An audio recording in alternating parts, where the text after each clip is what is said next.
3 സെന്റുള്ളവർക്കും ഫ്ലാറ്റിൽ താമസിക്കുന്നവർക്കൊക്കെ aquaponic system ഉണ്ടാക്കാവുന്നതാണ്. വലിയ ബുദ്ധിമുട്ടൊന്നുമില്ല. കുറഞ്ഞ സ്ഥലം ഉണ്ടായാലും നമുക്ക് കുറച്ചെങ്കിലും പച്ചക്കറിയും മീനുകളൊക്കെ ഉണ്ടാക്കാൻ സാധിക്കും. അതിന് പറ്റിയൊരു മോഡലാണിത്. ഇത് കണ്ടില്ലേ? ഈ ഒരു അക്വേറിയം ഞങ്ങളുടെ പഴയ അക്വേറിയമാണ്. ഇതിൽ വെച്ചിട്ടുള്ളത് നമ്മളൊരു 11 വാട്ട്സിൻ്റെ സബ്മർസിബിൾ പമ്പാണ്. പലർക്കും ആശങ്കയുണ്ട് കറണ്ട് ബില്ല് ഒരുപാട് വരുമോ എന്നുള്ളത്. 11 വാട്ട്സിൻ്റെ പമ്പ് ഒരു 2 ദിവസമൊക്കെ തുടർച്ചയായിട്ട് പ്രവർത്തിക്കുമ്പോഴാണ് 1 യൂണിറ്റ് ആവുന്നുള്ളൂ. അപ്പോൾ ഇങ്ങനെ ഇത് കുറച്ച് വില കൂടിയ പമ്പാണെങ്കിലും നമുക്ക് നല്ല ഫോഴ്സിൽ ഇത് ഞാൻ കുറച്ച് വെച്ചിരിക്കുകയാണ്. ഇപ്പോൾ ഇതിൻ്റെ ഒരു വാൾവ് ഉണ്ട്. ഇതാണ് അതിൻ്റെ വാൾവ്. ഇത് കൂട്ടിക്കഴിഞ്ഞാൽ നല്ല ഫോഴ്സിൽ വരും. ഇത് കണ്ടില്ല, ഈ ഒരു ഇത് നമുക്ക് കൺട്രോൾ ചെയ്യാവുന്നതാണ്. വാട്ട്സ് കുറഞ്ഞ നല്ല ഫോഴ്സുള്ള ഒരു പമ്പാണിത്. അപ്പോൾ ഇത് ഉപയോഗിച്ചിട്ട് നമുക്ക് 10 വരെ ചട്ടികൾ വേണമെങ്കിൽ ഈ ഒരു സബ്മർസിബിൾ പമ്പ് വെച്ചിട്ട് നമുക്ക് ഉപയോഗിക്കാവുന്നതാണ്. അതിനനുസരിച്ചുള്ള ഫിഷ് ടാങ്ക് വലുത് വേണമെന്ന് മാത്രം. ഇതൊരു ചെറിയ ഒരു ടാങ്കാണ്. ഒരു 100 ലിറ്റർ വെള്ളം കൊള്ളുന്ന ഒരു അക്വേറിയം പഴയതുണ്ടായിരുന്നതാണ്. അത് ഉപയോഗിച്ചിട്ടാണ് നമ്മൾ ഈ ഒരു ചെറിയ സിസ്റ്റം ഉണ്ടാക്കിയിട്ടുള്ളത്. അത് നമ്മളൊരു കണക്ട് ചെയ്ത് ഈ പൈപ്പ് 1 ഇഞ്ചിൻ്റെ PVC പൈപ്പാണ് ഇതിന് വരുന്നത്. 1 ഇഞ്ചിൻ്റെ PVC പൈപ്പ് നമ്മൾ ഈ ചട്ടി ഒരു 5 വർഷം കഴിഞ്ഞാൽ ഉപയോഗിക്കുന്നത് യാതൊരു കംപ്ലൈൻറ്റും ഇല്ല. കണ്ടില്ല, നല്ല സ്ട്രോങ് ആയിട്ടിരിക്കുന്നുണ്ട്, കുഴപ്പമൊന്നുമില്ല. അതിൽ ഒരു FTA വെച്ചു, കണ്ടില്ല, താഴ്ന്ന് FTA വെച്ചു. ഏറ്റവും താഴ്ന്ന് നമുക്ക് FTA കൊടുക്കാത്തതുകൊണ്ട് കുറച്ച് മേലക്കായിട്ടാണ് വെച്ചിട്ടുള്ളത്. ഒരു 45 വെച്ചിട്ട് കുറച്ചുകൂടി താഴ്ത്തി വെച്ചിട്ടുണ്ട്. അപ്പോൾ മാക്സിമം വെള്ളം ഇതിൽ നിന്നും വലിഞ്ഞു പോകാൻ വേണ്ടിയിട്ടാണ് ഇങ്ങനെ ഒരു സിസ്റ്റം ഉള്ളിൽ വെച്ചിട്ടുള്ളത്. ഈ 1 ഇഞ്ചിൻ്റെ PVC പൈപ്പ് നമ്മൾ ഈ 2 പോട്ടുകളായിട്ടാണ് കണക്ട് ചെയ്തിട്ടുള്ളത്. ഈ 2 പോട്ടുകളിലും 1 ഇഞ്ച് PVC പൈപ്പായിട്ടാണ് കണക്ട് ചെയ്തിട്ടുള്ളത്. അതിൻ്റെ നടുക്കിലായിട്ടാണ് ഈ ഒരു എക്സ്റ്റേണൽ സൈഫൺ വെച്ചിട്ടുള്ളത്. ഇവിടെ ഒരു കീ വെച്ച് ഇതിനൊക്കെ അതിനനുസരിച്ച് ഒരു ചെറിയ 1 ഇഞ്ചിൻ്റെ തന്നെ PVC പൈപ്പ്, പിന്നെ ഒരു ബെൻഡ്, പിന്നെ നേരെ താഴത്തേക്ക് ഈ ചട്ടികളുടെ താഴത്തേക്ക് വരുന്ന രീതിയിൽ ഇങ്ങനത്തെ ഒരു ലെങ്ത്തിലുള്ള ഒരു പൈപ്പ് 1 ഇഞ്ചിൻ്റെ തന്നെ, പിന്നെ 1 ഇഞ്ചിൻ്റെ എൽബോ വെച്ചു. ഇത്രയുള്ള നമ്മുടെ സൈഫൺ എന്ന് പറയുന്നത്. ഇതുണ്ട്, ഇപ്പോൾ സൈഫണായിട്ടുണ്ട്. ഇപ്പോൾ വെള്ളത്തിലൂടെ വാർന്നു പോകുന്നതാണ്. 2 ചട്ടിയിലും വാർന്നു പോകുന്നുണ്ട്. ഇത് 2 ചട്ടിയിലും ഒരുപോലെ നിറയാൻ വേണ്ടി ഞാനൊരു റെഡ്യൂസ് ചെയ്ത് കൊടുത്തിട്ടുണ്ട്. 1/4 ഇതിൽ ആദ്യത്തെ മോട്ടറിൽ നിന്നും വരുന്ന ചട്ടിയിൽ 1/4 റെഡ്യൂസ് ചെയ്ത് കൊടുത്തിട്ടുണ്ട്. മാത്രമല്ല ഒന്ന് കുറച്ച് ഹൈറ്റ് കൂട്ടി വെച്ചിട്ടുണ്ട്. കാരണം അതിൻ്റെ ഒരേ രീതിയിൽ വെള്ളം നിറയാൻ വേണ്ടിയിട്ടാണ്. ഇപ്പോൾ നമ്മൾ ചട്ടികൾ ഇനിയും വേണമെങ്കിൽ 5-6 ചട്ടികളൊക്കെ ഇതിൽ വെക്കാം. അപ്പോൾ അതിനനുസരിച്ച് നമ്മൾ ഒന്ന് റെഡ്യൂസ് ചെയ്ത് കൊടുക്കുന്നതല്ലാണ്. എന്നാലാണ് മറ്റുള്ള ചട്ടികളിലും ഇതിലൊക്കെ ഒരേപോലെ വെള്ളം നിറയുള്ളൂ. അതൊന്ന് ശ്രദ്ധിച്ചാൽ മതി. അപ്പോൾ ഇത്രയുള്ള ഇതിൻ്റെ പ്രവർത്തനം. നമ്മുടെ ഫിഷ് ടാങ്കിൽ സബ്മർസിബിൾ പമ്പ് വെക്കുന്നു, അതിൽ നിന്നും കണക്ഷൻ ഓരോ ചട്ടികളിലേക്കും വെക്കുന്നു. നമുക്ക് എത്ര വലുതും എത്ര ചെറുതും വേണമെങ്കിലും ഉണ്ടാക്കാം, ഒരു കുഴപ്പമില്ല. നമ്മുടെ പൈസയും നമ്മുടെ സ്ഥലവും അനുസരിച്ച് നമ്മുടെ വെയിലുള്ള സ്ഥലം വേണമെന്ന് മാത്രം. വീടിൻ്റെ മുകളിലോ ഫ്ലാറ്റിലോ ഒക്കെ ചെയ്യാവുന്നതാണ്. പലരും ചോദിക്കുന്നുണ്ട് ടെറസിൽ ചെയ്യാൻ പറ്റുമോ എന്നുള്ളത്. ടെറസിലൊക്കെ ചെയ്യാവുന്നതാണ്, പക്ഷേ അത്രയും വെയിറ്റ് താങ്ങാനുള്ള ശേഷി ഉണ്ടെങ്കിൽ മാത്രം അതിന് മെനക്കെട്ടാൽ മതി, അല്ലെങ്കിൽ ബുദ്ധിമുട്ടായി മാറും. ഏറ്റവും നല്ല സ്ഥലം ടെറസാണ്, കാരണം നല്ല വെയിൽ കിട്ടുന്ന സ്ഥലമുണ്ടല്ലോ.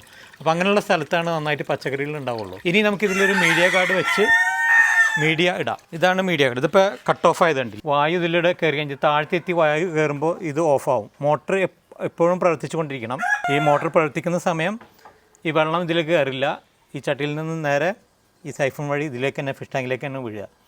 അപ്പോൾ അത് വായു കയറുന്ന വരെ അത് മൊത്തം വലിച്ചുകൊണ്ടിരിക്കും. ഈ എത്ര നമ്മൾ ഗ്രോ ബെഡുകളുണ്ടോ അത്രയും ഗ്രോ ബെഡിൽ നിന്നും അത് വലിച്ചുകൊണ്ടിരിക്കും. അതിന് വേണ്ടിയിട്ടാണ് ഈ ഒരു എക്സ്റ്റേണൽ സൈഫൺ വെച്ചിട്ടുള്ളത്. ഇനി നമുക്കിതിലേക്കൊരു ഇതുണ്ടല്ലേ, ഇതേപോലെ ഒരു മീഡിയ ഗാർഡ് ഇവിടെ ഒരു ഓട്ടോ തുളച്ച് വെക്കാം. ഇത് മീഡിയ ഗാർഡ് എന്ന് പറഞ്ഞാൽ ഒരു 3 ഇഞ്ചിൻ്റെ PVC പൈപ്പ് നിറയെ ദൂരങ്ങളുണ്ടാക്കി ഒരു ഇഞ്ചിൻ്റെ അല്ലെങ്കിൽ 3/4 ഇഞ്ചിൻ്റെ ഒരു ദൂരം ഉണ്ടാക്കിയിട്ട് അതിലേക്ക് കണക്ട് ചെയ്ത് വെക്കാം, ബന്ധിപ്പിച്ച് വെക്കാം. അപ്പോൾ അതവിടെ ഇരുന്നോളും. ഇവിടെ ഞാനിത് കുറച്ച് ദൂരം വലുതാക്കിയിട്ടുണ്ട്, ഇതിവിടെ ഇരിക്കാൻ വേണ്ടിയിട്ടാണ്. അപ്പോൾ അവിടെ മറ്റുള്ള കല്ലുകൾ പോകാതിരിക്കാൻ വേണ്ടി കുറച്ച് വലിയ കല്ലുകൾ ഇടുന്നത് നല്ലതാണ്. ഈ ദൂരം വലുതുള്ള സ്ഥലത്ത് കുറച്ച് വലിയ കല്ല് ഇട്ട് കൊടുക്കാം. ഇതിൻ്റെ അടിയിൽ ഞാൻ കട്ട് ചെയ്തിട്ടുണ്ട്. ഈ ഭാഗം ഒന്ന് കവർ ചെയ്യാൻ വേണ്ടിയിട്ടാണ് കുറച്ച് വലിയ കല്ലുകൾ താഴെ ഇട്ട് കൊടുക്കുന്നത്. നമ്മൾ ഉപയോഗിക്കുന്ന മീഡിയ ഇതാണ്. ഇത് ഞാൻ തൃശ്ശൂരിൽ നിന്ന് വാങ്ങിച്ചാണ്, മണ്ണുത്തിയിൽ നിന്ന്. ഇത് ഭാരം കുറവാണ്, അതുകൊണ്ട് തന്നെ ടെറസിലൊക്കെ കൃഷിക്ക് വളരെ ഉപകാരപ്പെടും. ഈ സാധനം ലീക്ക ഹൈഡ്രോട്രോൺ എന്ന് പറയുന്ന ഒരു മീഡിയയാണിത്. ഇത് നമുക്ക് ഇതിലേക്ക് ഇട്ട് കൊടുക്കാം. ആദ്യം വലിയ കല്ലുകൾ താഴെ ഇട്ടതിന് ശേഷം ഇതിട്ട് കൊടുക്കാം. ഇത് നല്ല കഴുകി വൃത്തിയാക്കിയതിന് ശേഷം വേണം ഇതിലേക്ക് ഇട്ട് കൊടുക്കാൻ. ഇത് നമ്മൾ പെട്ടെന്ന് ആക്റ്റീവ് ആകാൻ വേണ്ടിയിട്ട് ആ ഗ്രോ ബെഡ് പുതിയ ഫ്രഷ് മീഡിയ ആണല്ലോ നമ്മൾ ഇട്ടിട്ടുള്ളത്. ഇപ്പോൾ പഴയ കുറച്ച് ഗ്രോ ബെഡിൽ നിന്ന് കുറച്ച് കല്ലുകൾ എടുത്തിട്ട് അതിലിടുന്നത് നല്ലതാണ്. ഇത് നമ്മളൊരു മീഡിയ ഗാർഡായിട്ട് വെച്ചിട്ടുള്ളതാണ്, കണ്ടില്ല, ഒരു കൊട്ട. ഇങ്ങനെയും ചെയ്യാം കേട്ടോ. നമുക്ക് മീഡിയ ഗാർഡായിട്ട് PVC ഈ പൈപ്പ് തന്നെ വേണമെന്നില്ല.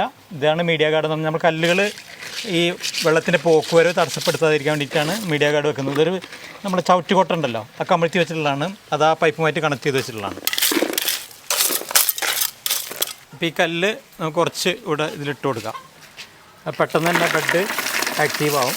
അതിനുശേഷം നമുക്ക് ഈ ക്ലേ പെബിൾസ് ഇട്ട് കൊടുക്കാം. അപ്പോൾ ഇതാണ് മീഡിയ ഗാർഡിൻ്റെ ഉപയോഗം. ഇത് കണ്ടില്ലേ, മറ്റുള്ള ഇതിൻ്റെ ഉള്ളിൽ നോക്കി കഴിഞ്ഞാൽ ഈ ഒരു മീഡിയ അതിൻ്റെ ഉള്ളിലേക്ക് കടക്കാതിരിക്കാൻ വേണ്ടിയിട്ടാണ് നമ്മൾ മീഡിയ ഗാർഡ് വെച്ചിട്ടുള്ളത്. ഈ ഒരു മീഡിയ ഒന്നും വെള്ളത്തിൻ്റെ പോക്കുവരവ് തടസ്സപ്പെടുത്തരുത്, അതിന് വേണ്ടിയിട്ടാണ്. അത് പല രീതിയിലും ചെയ്യാം. ഇതാകുമ്പോൾ സുഖം, നമുക്ക് എന്തെങ്കിലും വേരുകൾ തടസ്സം വന്നു കഴിഞ്ഞാൽ ക്ലീൻ ചെയ്യാൻ എളുപ്പമാണ്. കൈയിട്ടിട്ട് 3 ഇഞ്ച് വ്യാസമുള്ള ഒരു PVC പൈപ്പാണിത്. അപ്പോൾ നമുക്ക് കൈയിട്ട് ക്ലീൻ ചെയ്യാൻ എളുപ്പമാണ് ഇങ്ങനെയുള്ള വെച്ച് കഴിഞ്ഞാൽ. ഇനി നമുക്കിതിൽ മീഡിയ ഗാർഡ് ഇടാം. ചെറിയ പെബിൾസ് ആയതുകൊണ്ട് ഇതിലൂടെ കടക്കാതിരിക്കാൻ വേണ്ടി ഇങ്ങനെയുള്ള ആക്സോ ബ്ലേഡ് കൊണ്ട് പറഞ്ഞാലും മതി, അല്ലെങ്കിൽ ചെറിയ ദൂരങ്ങൾ ഇട്ട് കൊടുക്കാം. ഇത് ഞാനൊരു ചാക്ക് വാങ്ങിച്ചതാണിത്. ഇത് 50 ലിറ്ററിന് 750 രൂപയായിട്ടാണ് ഞാൻ വാങ്ങിച്ചത്. ഇത് മണ്ണുത്തിൽ നിന്ന് വാങ്ങിച്ചാണ്. അപ്പോൾ ഇത് 30 ലിറ്ററിൻ്റെ നമുക്ക് 4 ചട്ടികൾ നിറക്കാം. ഈ ഒരു 50 ലിറ്ററിൻ്റെ ഒരു ചാക്ക് വാങ്ങിക്കുകയാണെങ്കിൽ 30 ലിറ്ററിൻ്റെ ഇതുപോലുള്ള 4 ചട്ടികൾ നമുക്ക് നിറക്കാം. ഇനി വേണമെന്നുണ്ടെങ്കിൽ ഇതിൽ നിന്നും ടീ വെച്ചിട്ട് എക്സ്റ്റെൻഡ് ചെയ്ത് കൊടുക്കാം, നീളത്തിൽ വെക്കാം. ഇതിൽ നിന്നും എക്സ്റ്റെൻഡ് ചെയ്ത് നീളത്തിൽ കൊടുക്കാം. അതല്ല ഇനി ഈ സൈഡിൽ വേണമെങ്കിൽ 2 കൂടി വെക്കാം. അങ്ങനെ നമ്മുടെ സൗകര്യത്തിനനുസരിച്ച്, നമ്മുടെ സ്ഥലത്തിനും സൗകര്യത്തിനനുസരിച്ച് നമുക്ക് എങ്ങനെ വേണമെങ്കിലും ഉണ്ടാക്കാം. അപ്പോൾ ഇനി സ്ഥലമില്ല എന്ന് പറഞ്ഞ് ഈ ഒരു കൃഷി രീതി നിങ്ങൾ ഉപേക്ഷിക്കരുത്. സ്ഥലമില്ലാത്തവർക്കും 3 സെൻറ്റിലും ടെറസിൻ്റെ മേലെ ഒക്കെ ഇതേപോലുള്ള ചെറിയ ചെറിയ സിസ്റ്റങ്ങൾ, ഈ അക്വാറിയത്തിന് പകരം നമുക്ക് വേണമെങ്കിൽ ഫ്രിഡ്ജ് ബോക്സ് ഉണ്ടെങ്കിൽ അത് ഉപയോഗിക്കാം. അതാകുമ്പോൾ കുറച്ചുകൂടി വെയിറ്റ് കുറയും. അപ്പോൾ ടെറസിൻ്റെ മേലെ കൃഷി ചെയ്യാനൊക്കെ വളരെ നല്ലതാണ്. ഫ്രിഡ്ജ് ബോക്സ് 2-3 എണ്ണമൊക്കെ വാങ്ങിച്ചിട്ട് പല പല സിസ്റ്റങ്ങളായിട്ട് പല പല മീനുകൾ വളർത്തണം. നമുക്ക് ഇങ്ങനെ മത്സ്യങ്ങളും പച്ചക്കറികളൊക്കെ ധാരാളം വെള്ളം എടുക്കാൻ സാധിക്കും. പ്രത്യേകിച്ച് ടെറസിൻ്റെ മേലൊക്കെ നല്ല വെയിലുള്ള സ്ഥലത്ത് നല്ലതായിട്ട് പച്ചക്കറി ഉണ്ടാവും. ഇനി ഇതിൽ നമുക്ക് വിത്തിട്ടും തൈകൾ വെച്ചൊക്കെ നമുക്ക് ആവശ്യമുള്ള എല്ലാ പച്ചക്കറികളും നമുക്ക് യാതൊരു അധ്വാനവും ഇല്ലാതെ, ഈ ഒരു അധ്വാനം ഇപ്പോൾ കണ്ടില്ലേ, ഈ ഒരു അധ്വാനം മാത്രമേ ഉള്ളൂ തുടക്കത്തിൽ, പിന്നെ ഒരു ബുദ്ധിമുട്ടില്ല. പിന്നെ ഇതൊക്കെ എടുത്ത് ക്ലീൻ ചെയ്യാനൊക്കെ വളരെ എളുപ്പമാണ്. ഇതൊന്ന് വെടിയിപ്പിച്ച് ഇതൊന്നും ഒട്ടിക്കാൻ പാടില്ല, ഇതൊന്നും ഒട്ടിച്ചിട്ടില്ല. ഒട്ടിക്കാതെ ഇതെല്ലാം എടുത്ത് മാറ്റി മൊത്തം ഇട്ട് ഒന്ന് ക്ലീൻ ചെയ്തിട്ട് ഇടാനൊക്കെ മറ്റേ കരിങ്കലിൻ്റെ പോലെ പ്രശ്നങ്ങളൊന്നുമില്ല, വളരെ എളുപ്പമാണ്. ഓവർഫ്ലോക്ക് വേണ്ടിയിട്ട് ഇതേപോലുള്ളൊരു സംവിധാനം ചെയ്യണ സുഖമാണ്. ഇവിടെ ഒരു ബെൻഡ്, ഇവിടെ ഒരു ബെൻഡ്, ഇവിടെ ഒരു ബെൻഡ്, ഒരു 4 ബെൻഡ് വെച്ചിട്ട് അതെല്ലാം ഒട്ടിക്കണം. അല്ലെങ്കിൽ എയർ കിടന്നു കഴിഞ്ഞാൽ ഇത് ശരിക്കും വർക്ക് ചെയ്യില്ല. ഇതിൽ വെള്ളം നിറച്ചതിന് ശേഷം ഇവിടെ താഴെ ഒന്ന് അമർത്തി പിടിച്ചിട്ട് മേലേക്ക് വെച്ച് കഴിഞ്ഞാൽ ഇതിലൂടെ ഓവർഫ്ലോ ആയിക്കോളും. ഇതേപോലെ ഓവർഫ്ലോ പൈപ്പ് വെച്ച് കൊടുക്കുകയാണെങ്കിൽ മഴക്കാലത്ത് നമുക്കിത് സുരക്ഷിതമായിട്ട് ഉപയോഗിക്കാം. ഒരു കുഴപ്പമുണ്ടാവില്ല, മത്സ്യങ്ങളും പുറത്തിയാടില്ല. പിന്നെ ഈ സൈഫൺ, ഈ മഴക്കാലത്ത് വെള്ളത്തിൽ നിറഞ്ഞു കഴിഞ്ഞാൽ സൈഫൺ പ്രവർത്തിക്കില്ല പ്രോപ്പറായിട്ട്. ഇത് വെള്ളം, ഈ ടീയുടെ അവിടെ വെള്ളം നിറഞ്ഞു കഴിഞ്ഞാൽ എയർ പുറത്തേക്ക് പോകാതെ ഇത് സാധനം കട്ട് ഓഫ് ആവില്ല. അപ്പോൾ അതിനൊക്കെ നല്ലത് ഇങ്ങനൊരു ഓവർഫ്ലോ വെച്ച് കൊടുക്കുന്നത് വളരെ നല്ലതാണ്. അപ്പോൾ ഇങ്ങനെയുള്ള സിസ്റ്റങ്ങൾ നമുക്ക് വളരെ ലളിതമായിട്ട് ഉണ്ടാക്കാവുന്നതാണ്. നിങ്ങൾക്ക് എന്ത് സംശയം ഉണ്ടെങ്കിൽ എപ്പോൾ വേണമെങ്കിലും വിളിക്കാവുന്നതാണ്. എനിക്കറിയാവുന്ന എല്ലാ കാര്യങ്ങളും നിങ്ങൾക്ക് പങ്കുവെക്കാൻ ഞാൻ തയ്യാറാണ്. ഏത് സമയത്തും നിങ്ങൾക്ക് വിളിക്കാം, ഞാൻ നമ്പർ ഇതിൽ കൊടുക്കാം. അപ്പോൾ ആവശ്യമുള്ളവർ, ഞാൻ ഉണ്ടാക്കി കൊടുക്കുന്നില്ല, നിങ്ങൾക്ക് സ്വന്തമായിട്ട് ഉണ്ടാക്കാവുന്നുള്ളൂ. ഉണ്ടാക്കുമ്പോൾ എന്തെങ്കിലും സംശയം ഉണ്ടെങ്കിൽ വിളിക്കാവുന്നതാണ്. എല്ലാവർക്കും നന്ദി.